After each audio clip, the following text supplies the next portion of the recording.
하나님 아버지, 매일 우리가 맞닥뜨리는 크고 작은 싸움들 속에서 우리 자신의 힘과 방법으로 해결하려 하는 연약함을 고백합니다.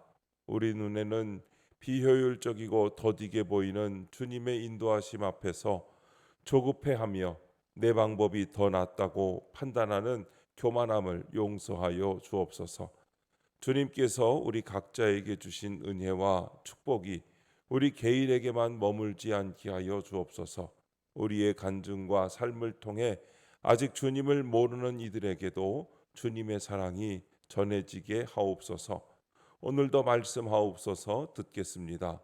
예수님의 이름으로 기도합니다. 아멘. 성경 말씀은 사사기 7장 15절부터 25절까지 말씀입니다.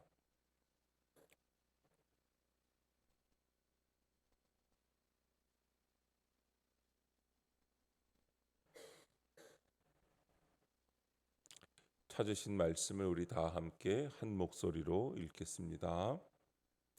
기드온이 그 꿈과 해몽하는 말을 듣고 경배하며 이스라엘 진영으로 돌아와 이르되 일어나라, 여호와께서 미디안과 그 모든 진영을 너희 손에 넘겨 주셨느니라 하고 300명을 세 대로 나누어 각 손에 나팔과 빈 항아리를 들리고 항아리 안에는 횃불을 감추게 하고 그들에게 이르되 너희는 나만 보고 내가 하는 대로 하되 내가 그 진영 근처에 이르러서 내가 하는 대로 너희도 그리하여 나와 나를 따르는 자가 다 나팔을 불거든 너희도 모든 진영 주위에서 나팔을 불며 이르기를 여호와를 위하라 기드온을 위하라 하라 하니라. 기드온과 그와 함께한 100명이 이경 초에 진영 근처에 이른즉 바로 파수꾼들을 교대한 때라. 그들이 나팔을 불며 손에 가졌던 항아리를 부수니라. 세 대가 나팔을 불며 항아리를 부수고 왼손에 횃불을 들고 오른손에 나팔을 들어 불며 외쳐 이르되 여호와와 기드온의 칼이다 하고 각기 제자리에 서서 그 진영을 에워싸매 그 온 진영의 군사들이 뛰고 부르짖으며 도망하였는데 300명이 나팔을 불 때에 여호와께서 그 온 진영에서 친구끼리 칼로 치게 하심으로 적군이 도망하여 스레라의 벳시다에 이르고 또 답밭에 가까운 아벨 무홀라의 경계에 이르렀으며 이스라엘 사람들은 납달리와 아셀과 온 므낫세에서부터 부름을 받고 미디안을 추격하였더라. 기드온이 사자들을 보내서 에브라임 온 산지로 두루 다니게 하여 이르기를 내려와서 미디안을 치고 그들을 앞질러 벳바라와 요단강에 이르는 수로를 점령하라 하매 이에 에브라임 사람들이 다 모여 벳바라와 요단강에 이르는 수로를 점령하고 또 미디안의 두 방백 오렙과 스웹을 사로잡아 오렙은 오렙 바위에서 죽이고 스웹은 스웹 포도주 틀에서 죽이고 미디안을 추격하였고 오렙과 스웹의 머리를 요단강 건너편에서 기드온에게 가져왔더라. 아멘. 하나님의 군대라는 제목으로 말씀의 은혜를 함께 나누겠습니다. 본문 요약입니다. 승리의 확신을 얻은 기드온은 300명의 용사를 세 부대로 나눕니다. 그리고 나팔과 빈 항아리, 횃불로 적군을 혼란에 빠뜨려 승리를 거둡니다. 그는 주변 지파들과 연합하여 도망가는 미디안 군대를 추격하고 미디안의 두 방백을 사로잡아 죽입니다. 첫 번째, 하나님을 위한 전쟁 15절부터 18절입니다. 미디안 군사들의 꿈 이야기를 듣고 전쟁의 승리를 확신한 기드온은 하나님께 경배하며 여호와께서 미디안을 넘겨주셨다고 선포합니다. 그리고 300명을 세 부대로 나누고 각 병사의 손에 나팔과 빈 항아리를 들립니다. 그런 다음 여호와를 위하라 기드온을 위하라 하고 외치게 합니다. 이는 전쟁의 주인이 하나님이심을 선포하는 것입니다. 이처럼 하나님의 백성은 하나님의 이름으로 싸웁니다. 이것이 영적 전쟁의 본질입니다. 적용 질문입니다. 나는 영적 전투에서 내 힘으로 싸웁니까? 아니면 하나님의 이름으로 싸웁니까?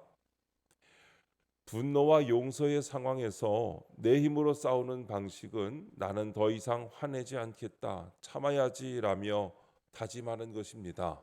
하지만 하나님의 이름으로 싸우는 방식은 주님, 이 상황에서 주님의 사랑과 용서의 능력을 나타내어 주시옵소서. 주님께서 나를 용서하신 것처럼 저도 용서할 수 있게 하여 주시옵소서라고 기도하는 것입니다. 유혹과 시험의 상황에서도 마찬가지입니다. 내 힘으로 싸우는 방식은 의지력을 발휘해서 이 유혹을 이겨내야 한다고 다짐하는 것이지만, 하나님의 이름으로 싸우는 방식은 여호와는 나의 목자시니 내게 부족함이 없으리로다, 주님의 이름으로 이 유혹을 물리칩니다 라고 선포하는 것입니다. 두려움과 불안의 상황에서도 긍정적으로 생각하자, 나는 할 수 있다는 자기 암시보다는 하나님이 우리와 함께 하시는데 누가 우리를 대적하리요, 주님께서 내 방패가 되시고 피난처가 되십니다 라고 고백하는 것이 더 근본적인 해결책이 되는 것입니다. 두 번째, 하나님의 방법 19절부터 22절입니다. 한밤중에 일제히 나팔을 불고 항아리를 깨며 횃불을 비추는 작전은 세상의 관점으로 매우 특이하게 보입니다. 하지만 이는 하나님이 주신 전략입니다. 적들이 혼란에 빠져 서로를 공격하며 도망가므로 기드온과 그의 용사들은 완벽하게 승리합니다. 이처럼 하나님의 방법은 인간의 관점으로 매우 어리석어 보입니다.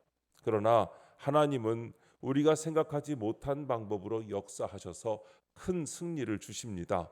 따라서 성도는 내 계획이 아닌 하나님의 방법을 신뢰해야 합니다. 적용 질문입니다. 나는 하나님의 방법을 신뢰합니까? 내 방법이 옳다며 답답하게 여기지는 않습니까? 실제로 하나님의 방법을 신뢰하는 삶을 살기 위해서는 매일 하나님의 말씀을 통해 그분의 뜻을 구하는 것이 중요합니다. 상황을 판단할 때 내 생각을 먼저 내세우기보다는 하나님, 이 상황에서 하나님의 뜻이 무엇입니까? 라고 먼저 물어보는 습관을 기르는 것입니다. 또한 하나님의 방법이 내 생각과 다를 때 즉시 반발하지 말고 기도를 통해 그분의 뜻을 더 깊이 이해하려고 노력해야 합니다. 하나님의 방법을 신뢰하는 것은 맹목적인 순종이 아니라 하나님의 지혜와 사랑에 대한 깊은 신뢰에서 나오는 것입니다. 기드온의 300명 용사들이 비상식적으로 보이는 전략에 순종했을 때 완벽한 승리를 경험한 것처럼 우리도 하나님의 방법을 신뢰하고 순종할 때 예상치 못한 놀라운 결과를 경험하게 됩니다.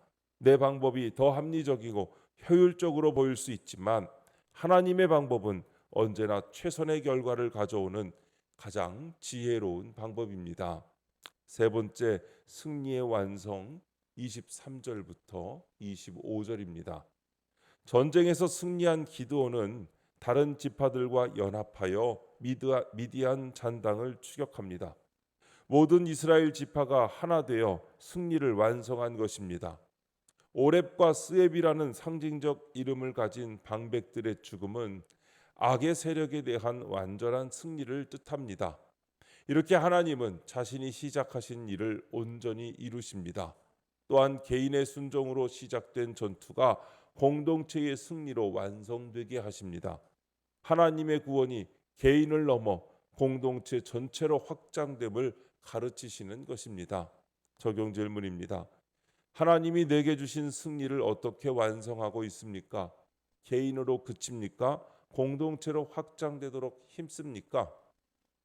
기드온 한 사람의 순종이 300명의 용사들과 함께하는 승리로 이어지고 최종적으로는 모든 이스라엘 지파가 참여하는 완전한 승리로 확장되었습니다. 하나님의 구원이 개인을 넘어 공동체 전체로 확장되는 것은 하나님의 일하시는 방식의 핵심입니다. 따라서 개인적인 승리를 경험할 때마다 하나님, 이 승리를 어떻게 다른 사람들과 나누고 공동체의 유익을 위해 사용할 수 있습니까? 라고 기도해야 합니다. 기드온이 다른 지파들과 연합하여 미디안 잔당을 추격한 것처럼 나 혼자만의 승리가 아니라 공동체 전체가 함께 승리할 수 있도록 돕는 것이 진정한 승리의 완성입니다.